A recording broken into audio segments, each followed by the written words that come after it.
E os irmãos abram suas Bíblias em Atos, capítulo 5, Atos dos Apóstolos, capítulo 5. Como o pastor Tiago já disse, nós estamos felizes também em um momento especial essa noite, porque nós estamos recebendo novos membros, pessoas que vão se compromissar como membros da igreja, principalmente a testemunhar da graça e da misericórdia do Senhor nosso Deus. Então nós temos o seu Maurílio aqui conosco, que vai ser recebido, tá? Maria Lúcia, esposa e esposo, acredito que são as filhas, tá? Sejam bem-vindas, Deus abençoe, nós estamos muito felizes. José também aqui conosco, né? E que vai ser recebido também nessa noite. Alessandra, né, que vai também ser recebida por nós, e o Samuel, né, o jovem Samuel, né, ainda tem uma lembrança lá de quando a Eli estava ali e Deus chamando Samuel. Irmãos, quero que vocês abram as suas Bíblias e que essa mensagem dessa noite, de uma forma especial, abençoe a vida desses irmãos que estão se consagrando, que estão se colocando para a obra, o trabalho, mas que seja para cada um de nós, relacionado ao compromisso que nós devemos ter com o Senhor. Atos, capítulo 5, do versículo 17 em diante. Esse texto da palavra do Senhor diz assim: levantando-se, porém, o sumo sacerdote e todos os que estavam com ele, isto é, a seita dos saduceus, tomaram-se de inveja, prenderam os apóstolos e recolheram à prisão pública. Mas de noite um anjo do Senhor abriu as portas do cárcere e, conduzindo-os para fora, lhes disse: ide, e apresentando-vos no templo, dizei ao povo todas as palavras desta vida. Tendo ouvido isso, logo ao romper do dia, entraram no templo e ensinaram. Chegando, porém, o sumo sacerdote e os que com ele estavam, convocaram o sinédrio e todo o senado dos filhos de Israel e mandaram buscá-los no cárcere. Mas os guardas, indo, não o acharam no cárcere. E tendo voltado, relataram, dizendo: achamos o cárcere fechado com toda a segurança e sentinelas nos seus postos junto às portas. Mas abrindo-as, a ninguém encontramos dentro. Quando o capitão do templo e os principais sacerdotes ouviram estas informações, ficaram perplexos a respeito deles e do que viria a ser isso. Nesse interim, alguém chegou e lhes comunicou: eis que os homens que recolhestes do cárcere estão no templo ensinando o povo. Nisto, indo o capitão e os guardas, os trouxeram sem violência, porque temiam ser apedrejados pelo povo. Trouxeram-nos, apresentando-os ao sinédrio. E o sumo sacerdote interrogou-os, dizendo: expressamente vos ordenamos que não ensineis nesse nome. Contudo, enchestes Jerusalém de vossa doutrina, e quereis lançar sobre nós o sangue deste homem. Então Pedro e os demais apóstolos afirmaram: antes importa obedecer a Deus do que os homens. O Deus de nossos pais ressuscitou a Jesus, a quem vós matastes, pendurando-o no madeiro. Deus, porém, com a sua destra, o exaltou a príncipe e salvador, a fim de conceder a Israel o arrependimento e a remissão de pecados. Ora, nós somos testemunhas destes fatos. E bem assim o Espírito Santo, que Deus outorgou aos que lhe obedecem. Pai, nós queremos orar em nome de Jesus e pedir a sua iluminação para este momento da palavra, Senhor. Que o Senhor esteja fazendo com que o nosso coração, ó Pai, receba, que teu Santo Espírito nos ensine, Senhor, e que o nosso desejo seja se submeter àquilo que o Senhor revela a nós, como igreja, como teu povo. Em nome de Jesus que oramos. Amém. Irmãos, queremos falar sobre um texto que reflete a mensagem de que é ser discípulo. Início da igreja, pessoas, apóstolos e pessoas que estavam se convertendo e se ajuntando à igreja, como aqueles que hoje estarão fazendo aqui também a sua pública profissão de fé, se submetendo ao batismo, e aqueles que já são membros e que estão se apresentando para a obra e para o trabalho. O que nós vemos nesse texto é um texto em que, num primeiro momento, os sacerdotes, como diz aqui o texto, a seita dos saduceus, estavam, na verdade, muito nervosos e com inveja, porque os apóstolos faziam muitos prodígios e testemunhos, e muitas pessoas estavam se convertendo, se ajuntando aos cristãos. E também nós vemos que nesse contexto também eles estavam dizendo que os apóstolos estavam inflamando as pessoas contra eles e jogando o sangue de Jesus sobre eles, ou seja, dizendo que eles eram culpados de Jesus ter sido morto. Bem, mas isso tudo acontecia justamente porque eles estavam também se colocando para proibir os apóstolos de falar, ou seja, de testemunhar. E eles fizeram justamente o quê? Eles prenderam os apóstolos. Mas nós vemos que a palavra nos diz ali que um anjo do Senhor libertou de forma milagrosa a eles e os incumbiu de eles continuarem sendo testemunha. Testemunhando do quê? Da salvação em Jesus, do Cristo, Senhor de todos nós. Nós vemos que em Hebreus capítulo 13, versículo 8, diz que Jesus foi o mesmo ontem, hoje e o será eternamente. Essa é a mensagem do Evangelho que não muda. Aliás, quanta coisa tem mudado, né? Eu fico imaginando que na época de Jesus dizem que um camelo corria em torno de a velocidade de 14 km por hora. Talvez aquelas bigas, né, eram as que tinham maior velocidade. Se nós pensarmos que nós estamos no século 21, 2000 anos se passaram e o mundo é completamente diferente do que era na época de Jesus, né? Eu fico olhando, o mundo é tão diferente já da minha época, né? Nós estamos aquela coisa, na minha época, quando a pessoa fala na minha época, a gente já sabe mais ou menos a idade dele, né? Então assim, mas quanto mudou, né? Hoje eu estava mexendo no meu celular e aí estava pensando, né, que eu comecei a trabalhar, uma das primeiras coisas que eu fiz, depois de trabalhar na roça, quando eu comecei a trabalhar na cidade, o primeiro trabalho meu foi trabalhar numa lanchonete, e na lanchonete tínhamos um posto telefônico, e nós éramos responsáveis. E aí eu ficava trabalhando naquela lanchonete e fiquei responsável pelo posto telefônico da cidade. Eu acho que jovem aqui nem imagina o que eu estou falando, né? Mas assim, então as pessoas não tinham telefone em casa, então eles tinham que ir lá no terminal rodoviário, onde tinha essa lanchonete, e lá tinha um posto telefone, que eu fazia as ligações. Então tinha uma cabine, e que eu fazia a ligação, a pessoa, quero falar em São Paulo, fulano de tal, dá o número, eu discava. Aliás, eu ligava para uma central, aquela central era que ia ligar para aquela pessoa, e depois passava para aquela central entrava comigo, e eu comunicava, e a pessoa ia lá naquela cabine e atendia, né? Então, assim, acontecia muito também na cidade que eu dava informação para a pessoa, fulano de tal ligou lá no posto de telefone, disse que é para você tal dia, tal hora que ele vai ligar para você. Aí as pessoas passavam a me conhecer porque eu era uma pessoa, né? E eu me sentia até, de certa forma, meio orgulhoso, né? Porque era uma pessoa, né, que estava ali, né, como os jovens se sentem hoje, né? Que entende de tecnologia, né? E hoje você pega um celular e você fala com as pessoas do outro lado do mundo.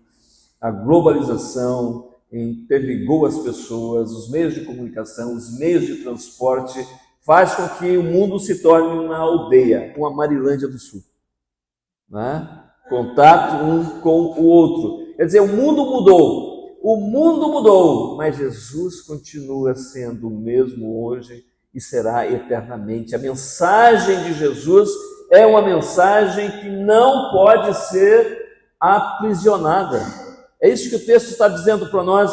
Eles tentaram prender os apóstolos, versículo 17 e 18, diz que tentaram aprisionar, intimidaram. No versículo 28 diz que eles intimidaram ali, dizendo para eles, dizendo expressamente: vos ordenamos que não ensinassem nesse nome, contudo encheste Jerusalém de vossa doutrina e quereis lançar sobre nós o sangue desse homem. Eles estavam ali, naquele momento, ameaçando os apóstolos para não falarem em nome de Jesus. E nós vimos justamente, repetindo, um anjo abriu as portas do cárcere. Perseguições aconteceram. Muitas pessoas morreram. Os primeiros cristãos deram suas vidas pela crença, pelo Evangelho, por essa mensagem. Tentaram dissuadi-los de não continuar testemunhando, mas eles perseveraram em testemunhar. No Império Romano, o sangue dos mártires foi a semente de novos cristãos. Nós vemos que a igreja, depois ali dos anos 380, com o Teodósio, quando ele oficializa o cristianismo como religião do Estado, a igreja muda, né? A igreja passa a mudar. Mas até ali a igreja era a igreja de pregar o Evangelho, que era a igreja de anunciar a mensagem do Cristo, mas depois a igreja se torna, e a igreja muda a sua estrutura, a igreja passa a ser senhora, passa a querer ser dona do mundo, e não serva do mundo, não entregar a mensagem que transforma a vida das pessoas. A igreja passa a querer ser servida em vez de servir. Mas nós vemos que muitos ataques à igreja de Cristo têm sofrido. Ataque intelectual. Voltaire, por exemplo, dizia nos anos ali de 1500, 1600 que daqui a 100 anos ninguém mais ouviria falar de cristianismo. Ele não estava correto. A ciência moderna, diz Max Weber, que a ciência moderna não pode dar sentido à vida. Ela pode modificar, ela pode até aumentar os dias das pessoas com novas técnicas, mas não pode dar sentido à vida. Somente Jesus, somente Deus pode dar sentido à nossa existência. Então essa mensagem vem sendo atacada ao longo dos anos, mas ela não consegue ficar aprisionada. Ninguém consegue aprisionar a mensagem do Evangelho, a mensagem do Cristo. Talvez hoje, muitos de nós aprisionamos achando que Cristo é nosso, que Cristo é só para mim, que Cristo é só para a minha igreja, ou só da minha igreja. Quantas vezes nós estamos querendo com que o grupo nosso fique somente para nós, temos praticamente uma prática autofágica, né? Vivendo somente para nós mesmos. Mas a mensagem do Evangelho não vai ser aprisionada nem pelo nosso eu, nem pelas nossas vontades. Porque se eu não me deixar usar para falar de Jesus, para testemunhar de Jesus, ele vai usar outro. Nós é que perdemos a oportunidade de sermos usados por Jesus. Então a mensagem de Cristo é uma mensagem que tem atravessado milênios e que não pode ser aprisionada. A mensagem não pode ser aprisionada porque é a mensagem também do Cristo vivo. O Cristo que vive e vive para todo o sempre. O conselho de Gamaliel aqui no versículo 34, mas nós não chegamos a ler esse verso, mas Gamaliel, naquele momento que eles estavam ali pensando o que vamos fazer com esses apóstolos, porque a gente proíbe eles não obedecem, nós prendemos eles escapam, e eles continuam falando, e a gente ameaça eles continuam falando, e ali Gamaliel deu uma orientação a eles. Ele diz: mas levantando-se no sinédrio, verso 34, o fariseu chamado Gamaliel, mestre da lei, acatado por todo o povo, mandou retirar os homens por um pouco e lhes disse: israelitas, atentai bem no que ides fazer a estes homens, porque antes desses dias se levantou Teudas, insinuando ser ele alguma coisa, ao qual se agregaram cerca de 400 homens, mas ele foi morto e todos quantos lhe prestavam obediência se dispersaram e deu em nada. Depois desse, levantou-se Judas, o galileu, nos dias do recenseamento, e levantou muitos consigo, mas também esse pereceu e todos quanto lhe obedeciam foram dispersos. Esse foi o conselho de Gamaliel, e as pessoas ali acharam muito sábio o conselho de Gamaliel. Quando Gamaliel falou isso, ele tinha uma certa razão, mas não em relação a Cristo, não em relação ao Evangelho, porque aparentemente havia sabedoria nesse conselho. Teudas morreu e o movimento não deu em nada, apesar de ter agregado 400 homens. Judas, o galileu, morreu e o seu movimento não deu em nada. Só que Jesus morreu, logo disso não irá dar em nada. Foi isso que o conselho de Gamaliel. Ele morreu também e não vai dar em nada, mas ele estava errado. Por quê? Porque Jesus morreu, mas Jesus ressuscitou. Jesus estava vivo. A mensagem daqueles apóstolos, daqueles cristãos, era a mensagem do Cristo vivo. Esses homens não falavam de um Cristo que morreu e não ressuscitou. Este era o segredo do cristianismo. Este é o segredo do cristianismo. Não é uma organização, não é a sua organização, não é o seu dinheiro. O segredo é que Jesus venceu a morte e por isso continua conosco até os dias de hoje, porque eis que estou convosco todos os dias. Amém? É isso que nós vemos que é o diferencial do cristianismo. Por isso essa mensagem não pode ser aprisionada, ela não pode ser contida. E quando nós estamos aqui nessa noite, esses que vão hoje se tornar membros, esses que vão receber o batismo, é um encontro com o Cristo vivo. É Ele que faz com que nós tenhamos nossas vidas transformadas e perseveramos, mesmo diante das lutas e das dificuldades. É o que nós falamos agora no terceiro momento. No versículo 40, nos diz o texto: chamando os apóstolos, açoitaram-nos e ordenando-lhes que não falassem em nome de Jesus. Os soltaram. E eles se retiraram do sinédrio, regozijando-se por terem sido considerados dignos de sofrer afrontas por esse nome. E em todos os dias no templo, de casa em casa, não cessavam de ensinar e de pregar Jesus, o Cristo. Uma mensagem que transforma a dor em alegria. Uma mensagem que não pode ser aprisionada, uma mensagem do Cristo que está vivo e que essa mensagem pode transformar a dor em alegria. Foi isso que aconteceu na vida daqueles homens. Eles foram açoitados, foram proibidos de falar no nome de Jesus. Mas aqui diz o texto que eles tinham alegria por poder sofrer em nome de Jesus. É somente um Cristo vivo, é somente uma mensagem viva, somente uma mensagem que não pode ser aprisionada é que faz com que homens e mulheres tenham a alegria de sofrer em nome de Jesus, de sofrer por Jesus. Veja que não é por sofrer perseguições por causa dos nossos pecados, por causa das nossas mazelas, mas sim por causa do Evangelho de Cristo, por falar de Jesus, por testemunhar da graça e da misericórdia de Jesus. Então nós vemos que este povo aqui foi assim que eles testemunharam do Senhor Jesus. Naquele momento, quão facilmente, muitas vezes, irmãos, nós perdemos esse espírito. Quando eu falei que muitas vezes o problema de aprisionar é quando nós olhamos somente para o nosso eu. Então nós olhamos para a comunidade de fé, a comunidade cristã, e não vemos a oportunidade que justamente é do quê? De servir, de se doar.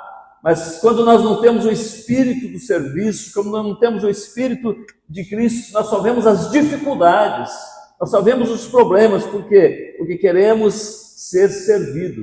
E aí, quão facilmente as coisas muitas vezes tão simples, tão básicas, nós começamos a reclamar, né?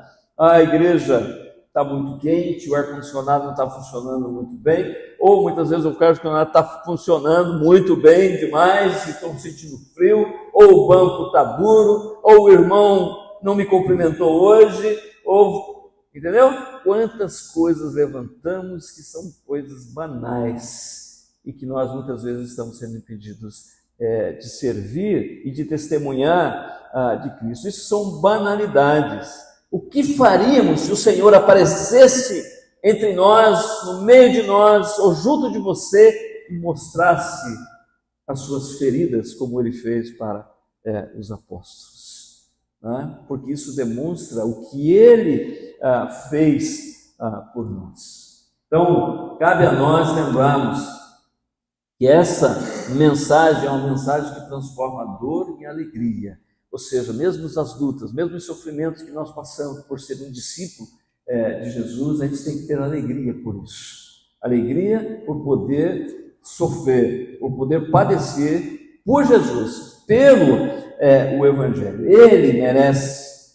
O Evangelho do Senhor assim o merece. Diz um caso, uma pequena história de um cristão, de uma pessoa que tinha sido acometido por câncer na garganta, e chegou o estágio em que os médicos tinham que tirar a língua dele. E no dia da cirurgia para tirar a língua, foi dada a oportunidade para ele, o que você quer falar a última vez que você vai pronunciar. O médico deu a oportunidade e ele diz que as suas últimas palavras foram: seja bendito o nome de Jesus. É uma pessoa que consegue transformar a dor em alegria, o sofrimento em alegria.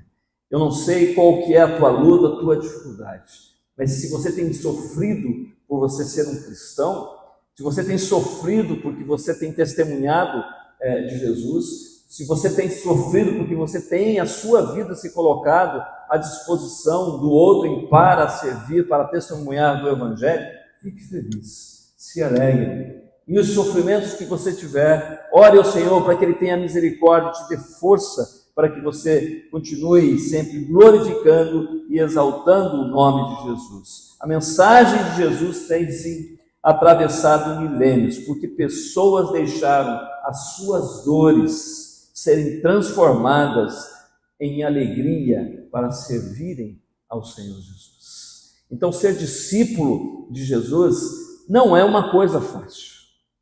E você tem que pagar o preço disso.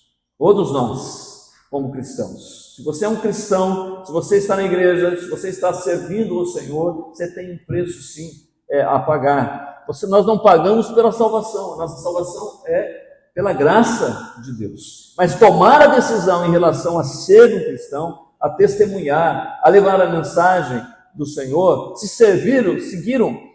perseguiram o nosso mestre, se puniram o nosso mestre, quem somos nós para não sermos punidos? Estes homens aqui e mulheres naquela época apanharam, sofreram, mas eles tinham alegria, como nos diz o texto ali, que eles saíram dali alegres, felizes por poder sofrer em nome do Senhor Jesus. Por último, uma mensagem então que só tem um tema: Jesus Cristo.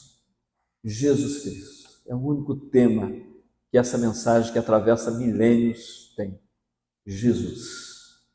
Ele, como dissemos, que é o mesmo ontem, hoje e será para sempre. Olha, eu encontro nesse tempo meu de vida cristã, eu tenho encontrado muitas vezes, e até eu mesmo muitas vezes me desanimo, e tenho encontrado pessoas desanimadas, pastores desanimados, irmãos desanimados, mas muitas vezes desanimados com a instituição igreja, com pessoas, mas eu ainda nunca vi alguém desanimado com Jesus. Eu nunca, graças a Deus, nunca, porque Jesus é o diferencial. É Ele que vai continuar diante de nós, nos guiando, nos abençoando, cuidando de nós. É o Cristo vivo, É o Cristo que vai estar conosco nos nossos momentos mais difíceis da nossa vida. É Ele que estará sempre conosco. Então, eu louvo a Deus por estar numa igreja que antes de ser igreja presbiteriana independente, é a igreja do Senhor Jesus Cristo. E é isso que nós temos que ter e levar essa mensagem. Mais importante, para quê? Porque é Jesus que vai transformar, é Jesus que vai salvar. Por quê? Porque a Bíblia só tem um assunto, e a igreja também deve ter somente um assunto, ou seja, Jesus. A mensagem que atravessa milênios, um dia voltará. E o texto da palavra nos diz assim: então se verá o Filho do Homem vindo numa nuvem, com poder e grande glória. Ora, ao começarem essas coisas a suceder, exultai e erguei a vossa cabeça, porque a vossa redenção está próxima. Essa é a mensagem que não pode ser aprisionada. Essa é a mensagem do Cristo vivo. Essa é a mensagem que transforma a dor e a alegria. Essa é a única mensagem que a igreja, que a palavra de Deus tem, e a única mensagem que a igreja deve ter: Jesus. Que este nome, que tem poder, que este nome seja o nome que te dê alegria de continuar testemunhando, em nome de Jesus. Pai, eu quero orar em nome de Jesus. Quero te dar graças, Senhor, por este momento de adoração, por este momento que a tua igreja está reunida, e que nessas vidas que aqui estão, ó Pai, possam realmente estar firmados nessa reflexão que nós tivemos aqui, Senhor. E que eles tenham, de fato, Senhor, no coração de cada um deles, a alegria, Senhor, de continuar testemunhando do Senhor Jesus. É o que nós oramos em nome de Jesus. Amém. Amém. Eu quero chamar, então, o nosso Maurílio, a Maria, o José, a Alessandra e o Samuel, para que venham também aqui à frente agora, neste momento, para que nós possamos proceder ao recebimento, né, dos irmãos.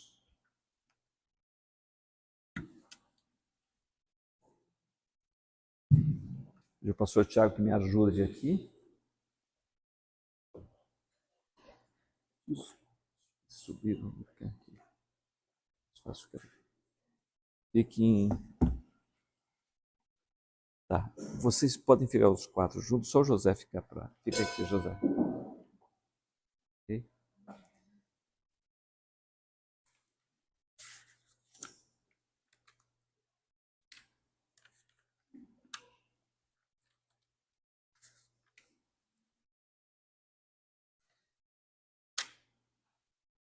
Nós queremos falar primeiramente com vocês, que já foram batizados, né, que são já foram membros da igreja, né, de igreja, e que nós estamos recebendo eles, né, após sermos examinados pelo conselho, estamos recebendo, né, por jurisdição, nossos irmãos, e então nós vamos falar aqui na nossa constituição da igreja, né, baseado naquilo que nós queremos na palavra. Nós temos os direitos e os deveres dos membros da igreja. Então isso não cabe somente a eles que estão sendo recebidos, mas a todos nós aqui que fazemos parte, que são membros da nossa igreja. Então o artigo 17 da nossa Constituição diz assim: são membros de uma igreja local as pessoas batizadas e regularmente admitidas em seu rol. Dos direitos, são direito dos membros receber o sacramento, observar as ordenanças litúrgicas, participar da assembleia da igreja, votar e ser votado, e participar dos cultos e atividades espirituais, sociais, recreativos e culturais da igreja. Receber a instrução religiosa, orientação e assistência espiritual. E aí também tem os deveres, artigo 19, diz assim: são deveres dos membros da igreja viver de acordo com a doutrina e prática das Sagradas Escrituras, do Antigo e do Novo Testamento. Então isso é muito importante para todos nós, membros da igreja, sabermos desse nosso dever, testemunhar e propagar a fé cristã. Então é outro dever nosso como membros da igreja, né? Que nós pregamos agora, meditamos sobre a mensagem de Jesus. Então, a igreja, irmãos, é a única instituição que não é para os seus associados, é para aqueles que ainda não creem. Nós nos reunimos como igreja para a nossa edificação, para testemunhar da palavra de Deus, no sentido de que haja uma edificação uns para os outros, mas principalmente lembrando que nós somos chamados ao ID. Tá? São para aqueles que ainda não conhecem Jesus. E nós oramos e pedimos a bênção sobre essas vidas. Então, testemunhar e propagar a fé cristã. Sustentar moral e financeiramente a igreja e as suas instituições. Cabe a cada um de nós que somos membros zelar desse compromisso. Primeiro, no aspecto moral dos nossos compromissos diante da sociedade, de termos de fato uma vida ilibada nesse sentido. Financeiramente também, o que é financeiramente? São os nossos dízimos, as nossas ofertas que nós consagramos para que a obra continue sendo feita. Participar ativamente da vida eclesiástica. Então, participar ativamente da vida eclesiástica não é se apresentar na igreja lá de vez em quando. Tá? Nós batizamos, estamos aqui na igreja, de repente, uma vez por mês eu vou na igreja, ou dia da ceia eu vou na igreja. Não, é participar ativamente da vida da igreja em todas as suas áreas. Nós temos aqui, hoje, várias programações da nossa igreja, temos várias células da nossa igreja. Ontem nós tivemos uma confraternização, é uma programação da igreja e nós temos que priorizar as coisas que são da igreja. Tá? Eu tenho que sair e fazer isso. Sim, é verdade, mas o que é prioridade para você? Então você tem que trabalhar sempre essa questão, não é de vez em quando. Tá? Então é participar ativamente da vida eclesiástica, submeter-se às autoridades da igreja. Tá? Nós somos uma igreja presbiteriana, nós temos os pastores, temos os nossos presbíteros, temos nossos diáconos, diaconisas, presbíteros, ou seja, os oficiais, são a liderança estabelecida pela igreja. Respeitar e se submeter à autoridade da igreja. Apresentar ao batismo seus filhos e dependentes legais menores. Nós, Igreja Presbiteriana Independente, nós batizamos nossas crianças. Se você tem filho, é membro da igreja, o teu dever é apresentar seus filhos para o batismo. Nós batizamos nossas crianças, nós damos ceia para as nossas crianças, e você que é presbiteriano independente deve fazer isso, é um dever seu apresentar para o batismo e também para poderem participar da ceia. É um privilégio de seus filhos e não tire isso de seus filhos. E participar da assembleia, ou seja, vamos ter uma assembleia para a eleição dos nossos oficiais. É dever seu estar aqui, e vocês que estão sendo agora também estar, de participar. Não é para você a convocação e você, se der eu vou. Né? É um dever seu. Então você tem que responder isso até também diante de Deus. Deus sabe se o que você está colocando realmente é prioridade do que a tua igreja naquele momento. E cumprir as demais normas legais da Igreja Presbiteriana Independente. Por quê? Porque nós não somos uma igreja local somente. Nós somos uma igreja que está jurisdicionada a um presbitério, com várias outras igrejas aqui em Maringá, que temos vários presbitérios que formam um sínodo, e depois temos a Assembleia Geral. Então nós estamos ligados a um corpo, né? Um corpo representativo. E nós temos uma confissão de fé desta igreja, a qual nós também devemos nos submeter. Dito isso a todos vocês, e em especial agora nós vamos nos dirigir ao José em relação à questão da sua profissão de fé, e batismo, que ainda ele não realizou, e com muita alegria nós vamos fazer neste momento.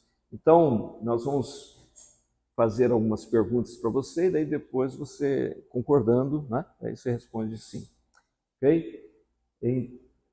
Orientando. Então, no viver sob a aliança da graça, Deus nos confronta com um constante ultimato de escolher a quem vamos servir. o Deus e Pai de nosso Senhor Jesus Cristo ou os deuses falsos cultuados pelo mundo? Cabe a cada candidato, portanto, confirmar publicamente essa decisão, tomada no íntimo do coração. Professar sua fé pessoal em Jesus Cristo e confessar a fé da Igreja. Esta fé na qual batizamos. Nós conversamos com José, esse foi o desejo que ele demonstrou no seu coração, de professar a sua fé pessoal em Jesus Cristo e confessar isso publicamente diante da igreja, que é o que ele vai fazer neste momento. Então, eu me dirijo a você, José. Você renuncia ao mal em todas as suas formas e seu poder no mundo? Renuncia aos caminhos do pecado que o separam de Deus? Você aceita Jesus Cristo como seu único Senhor e Salvador? Compromete-se a seguir Jesus Cristo com fidelidade, obedecendo a sua palavra e testemunhando sempre do seu amor? Amém. Na sua pública profissão de fé, neste momento, peço que você se ajoelhe aqui. Nós vamos batizá-lo. Com a autoridade que me é concedida pela igreja e pela sua pública profissão de fé aqui diante da comunidade e da igreja, José, eu o batizo em nome do Pai, do Filho e do Espírito Santo. Amém. Pai, quero orar em nome de Jesus por esta vida, Senhor, que vem aqui se colocar, Pai, como um servo do Senhor, ó Deus, que se rende ao Senhor e que diz que eu aceito Jesus Cristo como o meu único Senhor e Salvador da minha vida. Por isso, Senhor, nesse momento em diante, ó Pai, que a beleza dessa hora fique guardada no seu coração e que ele saiba, Senhor, que ele é recebido, Senhor, como um filho do Senhor, porque a Tua palavra nos diz que toda vez que nós confessarmos o Senhor de todo o nosso coração e fizermos confissão diante da igreja, seremos salvos. Não pelas nossas obras, não pelos nossos méritos, ó Pai, mas pela obra que o Senhor fez por nós, pela redenção, pela morte que o Senhor fez na cruz do Calvário por nós. Por isso, Senhor, no nome de Jesus, abençoa a vida de José e que ele, ó Pai, realmente tenha seu coração totalmente entregue na Tua presença, no nome do Senhor Jesus. Amém, amém. E amém. Amém. Deus abençoe.